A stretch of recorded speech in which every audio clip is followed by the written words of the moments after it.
Movie की शुरुआत में हम एक लड़की को जंगल में देखते हैं जो काफ़ी जख्मी हालत में अपनी जान बचाकर भाग रही थी। तभी पीछे से एक लंबा चौड़ा डिफॉर्म आदमी आया जो कैनिबल था, यानी आदमखोर, इंसानों का मांस खाने वाला। डिफॉर्म वह होते हैं जो केमिकल की वजह से बदल जाते हैं। वह खतरनाक हो जाते हैं और इनका साइज़ भी बड़ा हो जाता है। वह डिफॉर्म भागता हुआ आया और अपने एक ही हाथ से उस लड़की के पूरे चेहरे को कवर कर लेता है। वह इतना ताकतवर था कि उसके एक हाथ से ही उस लड़की का चेहरा क्रश कर दिया, यानी कि कुचल दिया। बस इसी वजह से इसका नाम क्रशर पड़ गया। फिर वह क्रशर उस लाश को अपने साथ उसके घर ले जाता है, जो कि जंगल के बीचों बीच था।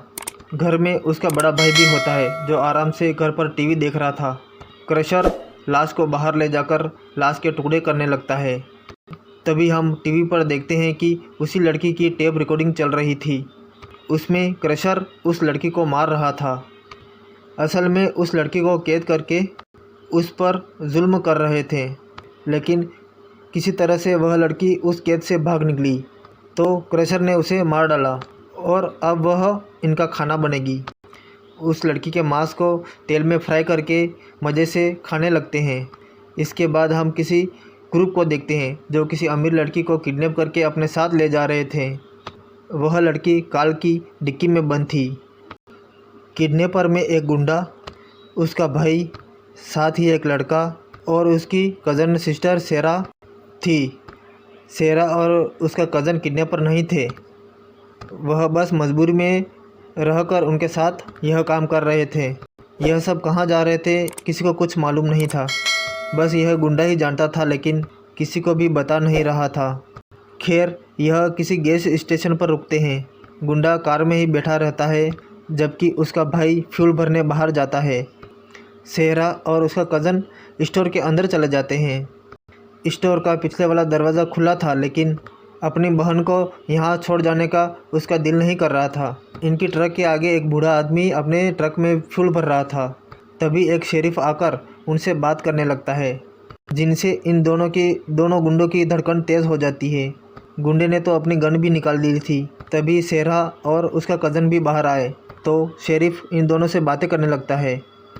यह देखकर दोनों गुंडे परेशान हो जाते हैं। इन्हें डर लगने लगता है कि शेरिफ को उन पर शक न हो जाए, लेकिन सेहरा ने शेरिफ से बात करके उनका ध्यान भटका दिया। इसके बाद यह फिर से आगे बढ़ जाते हैं, लेकिन रास्ते में गुंडा सबसे बहस करने लगा। तभी अचानक एक सामने से बड़ा हिरन आ जाता है। तब कार गुंडे से संभल नहीं पाई और सीधा हिरन से जा टकराती है। वह तीनों तो बच जाते हैं, लेकिन गुंडा फंस जाता है और हिरन बेचारा मर ही जाता है और उसके सींग गुंडे के सीने में घुस जाते हैं। बाकी तीनों हिरन को आगे से हटाने की कोशिश करते हैं, लेकिन इतना भारी हिरन उनसे ज़रा भी सिरक नहीं रहा था, जिससे गुंडे को तकलीफ़ हो रही थी। लेकिन उसकी तकलीफ़ तब बढ़ गई जब वह हिरन होश में आकर छटपटाने लगा। गुंडे से तकलीफ़ बर्दाश्त नहीं हुई तो वह हिरन के सिर में गोली मार देता है, लेकिन फिर भी वह बचने वाला नहीं था। इसलिए उसका भाई गन छीनकर उससे पूछता है कि हमें कहाँ जाना है, पर गुंडा अभी भी बता नहीं रहा था। तो गुस्से में आकर उसके भाई ने उसे गोली मारकर उसका सिर उड़ा दिया। इनका प्लान तो गुंडे के साथ में ही ख़त्म हो गया था। अब उन्हें क्या करना है उन्हें पता ही नहीं था और कार भी नहीं चल सकती थी, इसलिए उन्हें पैदल ही आगे बढ़ना था। उन्हें यह भी समझ में नहीं आ रहा था कि वह आगे जाए या पीछे गैस स्टेशन की तरफ। लेकिन साथ में किडनैप की हुई लड़की भी तो है, उसका क्या करें, उसके बारे में ही वह सोच रहे थे। इस परेशानी में वह पड़े ही थे कि तभी अचानक वहाँ एक ट्रक आ जाता है जिसमें एक आदमी था। वह उनकी हालत देखकर कहता है कि तुम में से 2 लोग मेरे साथ चल सकते हो, गैस स्टेशन पर जाकर मदद मिल जाएगी। लेकिन दूसरे गुंडे का प्लान कुछ और ही था। वह सोच रहा था कि 2 क्यों जाए जब हम 3 ही जा सकते हैं। यह सोचकर गुंडे ने उस आदमी को गोली मार दी। बेचारा वह गाड़ी वाला गिर गया। हालांकि वह उनकी मदद करना चाहता था, हालांकि वह दूसरी गोली मारना चाहता था, लेकिन सेरा के भाई ने उसे रोक दिया, जिसका फ़ायदा उठाकर वह ट्रक वाला आदमी वहां से भाग जाता है। अब गुंडे का दिल भी कर रहा था कि शेरा के भाई को मार दें, लेकिन शेरा के होते हुए वह ऐसा नहीं कर सकता था।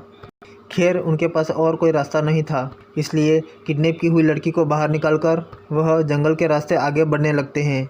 लेकिन क्रैशर का भाई उन पर नज़र रख रहा था। इंसानों को देखकर उसके मुंह में पानी आ गया। कई हफ्तों का खाना उसके सामने था जिसे वह गंवाना नहीं चाहता था। वह सीधा क्रैशर को लेने घर पहुंच जाता है, जो कि उदास होकर बैठा हुआ था, क्योंकि वह कहता है कि मेरी नई दोस्त जिसे उसने मार दिया था वह भी मुझे छोड़कर अपनी जान बचाकर भाग गई। उसका भाई कहता है कि तुम्हारे नए दोस्त आ गए हैं, जल्दी चलो। तो वह हथकड़ियाँ बेड़ियों के तौर पर उठाकर चला जाता है। तभी ट्रक चलाते हुए वह आदमी जिसको गोली लगी थी उसकी मौत हो गई। तो बूढ़ा आदमी उसे देख लेता है और शेरिफ को फ़ोन करता है। यह देखकर शेरिफ को पता चलता है कि मामला सीरियस है, क्योंकि उसे गोली लगी थी। तभी रेडियो पे कॉल आता है कि 4 किडनैपर एक लड़की को लेकर भाग रहे हैं। तब शेरिफ को याद आता है कि वह 4 लोग वही हैं जिन्हें उन्हें सुबह देखा था। तब शेरिफ ने दूसरी पुलिस बुलाई और वह आगे बढ़ जाता है। तब शेरा का भाई उस किडनैपर लड़की का पूरा देखभाल कर रहा था, जिसका नाम ऐश था, और उनके पीछे पीछे क्रैशर भी चल रहा था। लेकिन गुंडा इन सब से पक चुका था। उसका दिल कर रहा था मैं शेरा के भाई को भी मार दूं, पर उसकी गोली मारने से पहले किसी और ने गुंडे को गोली मार दी, और यह था क्रैशर का भाई। उसके आते ही शेरा ने नाटक शुरू कर दिया। उसने कहा कि यह बुरा आदमी था, यह हमें किडनैप करके ले जा रहा था। वह बहुत मिन्नतें करती है, लेकिन क्रैशर का भाई उसके नाटक पर कोई विश्वास नहीं करता। शेरा का भाई भी आगे आया, लेकिन उससे पहले कुछ कहता वह उसे मारकर नीचे गिरा देता है। उन दोनों बहन भाई को वीडियो में कैद करके वह उनको गाड़ी तक ले जाता है। वह हैरान थे कि वह उन्हें कार तक क्यों ले आया। असल में क्रैशर के भाई को हिरन का सर चाहिए था। इतना मज़ेदार खाना वह कैसे छोड़कर जा सकता था, और ऐश को पीछे इसलिए छोड़कर आया था क्योंकि क्रैशर उसके साथ मज़े कर सके। लेकिन क्रैशर उसे एक हाथ मारकर ही बेहोश कर देता है। क्रैशर का भाई शेरा के भाई से हिरन का सर कटवाता है, फिर दोनों बहन भाइयों से उसका सर निकलवाता है। लेकिन जब सर को साथ ले जाने की बारी आती है तो शेरा के भाई ने कहा तुम्हें सर नहीं चाहिए, तो क्रैशर के भाई ने कहा हम जानवर को नहीं खाते। शेरा के भाई ने सोचा कि शायद वेजिटेरियन होगा, सब्जियां खाने वाला। तब क्रैशर के भाई ने कहा हम जानवर को नहीं खाते, हम इंसानों को खाते हैं।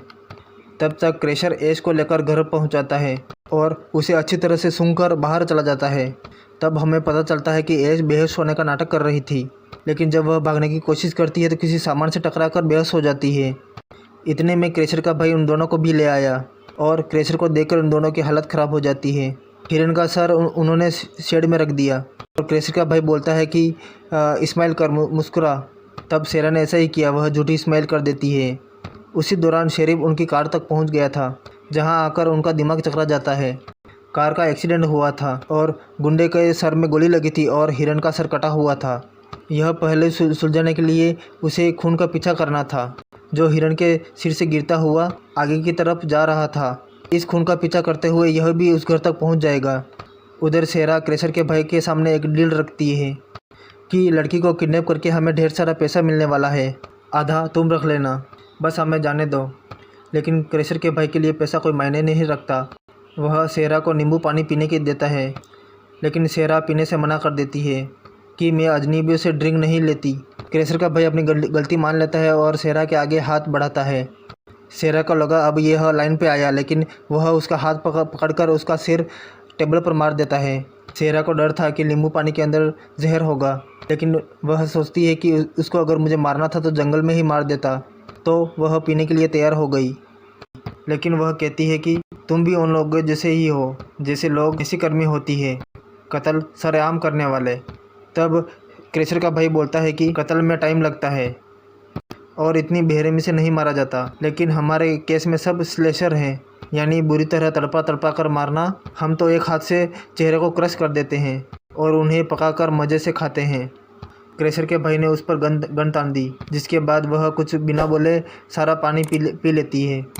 गन को साइड में रख क्रैशर का भाई कुछ काम से बाहर चला जाता है। तब शेरा गन उठाकर उस पर गोली चलाने लगती है, लेकिन गन तो खाली थी। तब शेरा को पता पड़ता है कि नींबू पानी में जहर नहीं था, बेहोशी की दवा थी। उसके बेहोश होते ही क्रैश का भाई ऐश के पास पहुंच जाता है, जिसे चेयर पर बांधा हुआ था, उस पर जुल्म करने के लिए। वह अभी भी बेहोश होने का नाटक कर रही थी। तब क्रेसर के भाई ने उसके मुंह से कपड़ा हटाया, तब जाकर हम उसका चेहरा पहली बार देख पाते हैं। अभी क्रेसर का भाई एक हाथ मारकर सेरा के भाई को बेहोश कर देता है। उसका भाई क्रेसर को कहता है कि एस को शेड में ले जाकर बंद कर दें। तब क्रेसर एस को उसी तरह बंद कर देता है। फिर वह सेरा को बाहर लटका देता है ताकि वह उसको काट सके। एस का जो बैग था वह उसके मुंह पर डाल देता है। यह सब कुछ रिकॉर्ड करने लगा ताकि बाद में यह नज़ारा देखकर वह मज़े ले सके। तब क्रेसर का भाई सेरा के भाई को ले जाकर बाहर बांध देता है। क्रेसर का भाई सेरा को होश में लाया और कैमरा के सामने उसे छेड़ने लगता है। उस लड़की की चीख सुनकर एस सोचती है कि क्यों न मैं इस हिरण के सींग से अपना हाथ छुड़ा लूँ। क्रेसर का भाई सेरा का थोड़ा मांस काटकर वह वापस आया। सेरा का भाई पूछता है कि सेरा कहाँ है, तो क्रेसर का भाई कहता है कि लटकी हुई है बाहर। इसी दौरान एस ने हाथों की रस्सी काट दी और पैर की बीड़ियों से भी वह आज़ाद हो जाती है। अंदर क्रेसर के भाई ने भी सेरा के भाई पर जुल्म करना शुरू कर दिया। वह उसके जिस्म के हिस्से पर कट लगाने लगा। एस के पास दो ऑप्शन थे, या तो वह भाग जाए या कुछ करे, लेकिन उसने भागकर कुछ नहीं किया। वह अंदर आ जाती है, एक शॉटगन उठाती है, उसमें गोलियां भरती हैं और 2 गोलियां अपने जेब में डाल देती हैं। क्रेसर का भाई सेरा के भाई को लाइटर से जला रहा था ताकि उसका खून न बहे। तब एश अंदर आती है और आकर सबसे पहले क्रेसर को गोली मारती है। क्रेसर के भाई को गन पॉइंट पर लेकर सेरा के भाई को आज़ाद करती है। फिर क्रेसर के भाई को कैद करवा दिया। इसके बाद वह तीनों को लेकर बाहर आ जाती है। एश उसे इसलिए नहीं मार रही थी कि वह उसे रोड तक पहुंचाएगा। सेरा के भाई ने सेरा को नीचे उतारा और देखा कि वह जिंदा है। उसने सेरा को कपड़े पहनाए और फिर वह चल दिए क्रेसर के भाई के पीछे पीछे। हालांकि दोनों को चलने में तकलीफ़ हो रही थी, लेकिन चलना मजबूरी थी। एश ने तीनों पर गन तानी हुई थी क्योंकि यह दोनों इन दोनों के दोस्त नहीं थे, यह तो इनके किडनैपर थे। तीनों इसके लिए बराबर थे, लेकिन सबसे बड़ा खतरा था क्रेसर का भाई। चलते चलते क्रेसर के भाई ने सेरा के भाई को पकड़ लिया। सेरा का भाई एश को गोली चलाने के लिए कह रहा था, पर जब उसने नहीं चलाई तब क्रेसर के भाई ने उसकी गर्दन तोड़कर सेरा का भाई को जान से मार दिया। एश अब भी गोली नहीं चला रही थी। तब सेरा ने एश के हाथ से गन छीन ली और सीधा क्रेसर के भाई पर गोली चला दी। अब क्योंकि गन सेरा के हाथ में थी, एश फिर से गुलाम बन गई थी। उसने एश को गन पॉइंट पे लिया। तब किसी ने गोली मारकर सेरा का सर ही उड़ा दिया और वह था शेरिफ।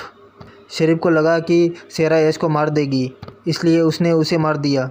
शेरिफ एश से थोड़ी पूछताछ करता है और फिर उससे कहता है कि मुझे उनके घर तक ले चलो, मैं पूरे मामले की जड़ तक जाऊंगा। घर आकर उन्होंने देखा कि क्रेसर का भाई यहाँ है ही नहीं। एश को पता पड़ गया था कि हम अब मरने वाले हैं।